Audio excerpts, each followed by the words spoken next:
আজ চলে গেছিলাম সিদ্ধিবিনায়কের মন্দিরে। আর সিদ্ধিবিনায়ক মন্দির আছে আমাদের কলকাতার 48B মুক্তরাম বাবু সরণিতে। এখানে গিয়েই প্রথমে তোমরা জুতো খুলে নেবে, পাশেই ডালার দোকান আছে, সেখান থেকে তোমরা তোমাদের পছন্দ মতো ডালা নিয়ে নিতে পারো, 101, 201, 501। তারপর তোমরা তোমাদের মতো পুজো দিয়ে দিও। ভেতরটা খুব সুন্দর করে সাজানো ছিল, তো খুব সুন্দরভাবে তোমরা পুজো দিয়ে তারপর বাকি দিকটা ঘুরে দেখে নিও।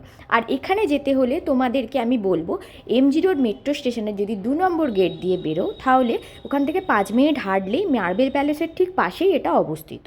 তারপরে ভেতরে পুজো তো দিয়ে নিয়েছিলাম, দিয়ে আমরা বাইরেও বেরিয়ে চলে এসেছিলাম। এখানে আরও কিছু ঠাকুর ছিল, বলতে পারো বজরংবলী, রাধেশ্যাম, এনারাও ছিলেন।